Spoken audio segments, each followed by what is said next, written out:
और लोकसभा में नेता प्रतिपक्ष राहुल गांधी ने आज सरकार पर चुन चुन करके हमले बोले। अपने अंदाज में राहुल ने इस बार बजट पर बोलते हुए कहा कि हलवा सेरेमनी के साथ साथ चक्रव्यूह का भी जिक्र करते हुए 45 मिनट का भाषण सुनाया और जमकर हमलावर हुए।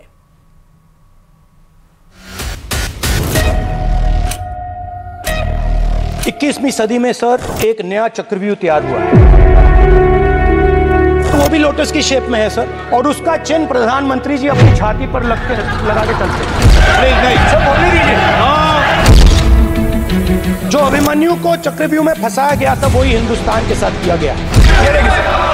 आपने टीवी ऑफ कर दिया सर?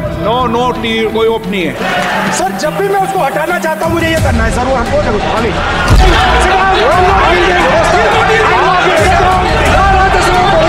लोकसभा में आज राहुल खूब गरजे, सरकार पर खूब हमले किए और एक एक कर कई मुद्दों पर सरकार को घेरा। वे इस बार बजट को केंद्रित करते हुए चक्रव्यूह और अभिमन्यु तक ले गए। करीब 45 मिनट के भाषण में राहुल गांधी ने जब हलवा सेरेमनी का पोस्टर लहराया तो वित्त मंत्री निर्मला सीतारमण ने अपना सिर पकड़ लिया। राहुल ने इसके साथ ही मिडिल क्लास का जिक्र किया और कहा कि आपने मिडिल क्लास की छाती में छुरा और पीठ में खंजर भोंका है। सर मिडिल क्लास जो है वो शायद इस बजट से पहले प्रधानमंत्री को सपोर्ट करता था। जब प्रधानमंत्री ने कोविड के समय उनसे थाली बजवाई थी तो उन्होंने दबाकर थाली बजाई, धड़ धड़ धड़ धड़ धड़ थाली बजा बजाई। हमें अजीब लगा, मगर प्रधानमंत्री ने मिडिल क्लास को ऑर्डर दिया तो मिडिल क्लास ने थाली बजाई। अब इस बजट में आपने उसी मिडिल क्लास के एक छुरा पीठ में मारा, दूसरा छुरा छाती में।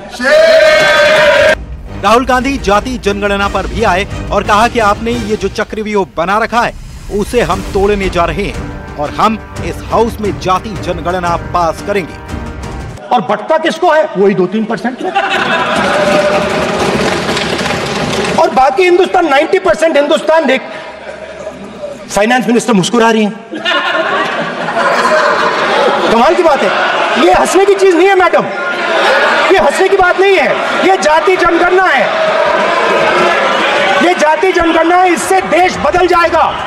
इसके अलावा राहुल गांधी ने मोची और बढ़ई से हुई बात का जिक्र अपने भाषण में किया। हालांकि उनके इस भाषण के दौरान लोकसभा स्पीकर ने उन्हें 4 बार टोका। वहीं संसदीय कार्य मंत्री किरेन रिजिजू से भी उनकी नोकझोंक देखी गई। वहीं अग्निवीर मामले को लेकर भी राहुल गांधी ने अपने भाषण में जिक्र किया और कहा कि अग्निवीर के परिवार को केवल इंश्योरेंस का पैसा दिया गया था, आर्थिक सहायता नहीं दी गई। जिसके बाद रक्षा मंत्री राजनाथ सिंह ने कहा कि इस मामले पर सरकार जवाब देने के लिए तैयार है। सेना से जुड़े हमारे अग्निवीर के जवानों को लेकर जो देशवासियों को गुमराह करने की कोशिश की जा रही है, उस संबंध में मैं कहना चाहता हूं, जब भी आपका आदेश होगा इस सदन के समक्ष मैं पूरी तरह से अपना अग्निवीरों को लेकर स्टेटमेंट देने को तैयार। कुल मिलाकर राहुल गांधी का ठीक वैसा ही अंदाज एक बार फिर से देखने को मिला जैसा सदी में से पहले संसद सत्र के दौरान दिखाया था। अब देखना होगा कि राहुल गांधी के हमलों का जवाब सरकार कैसे देगी। Bureau report.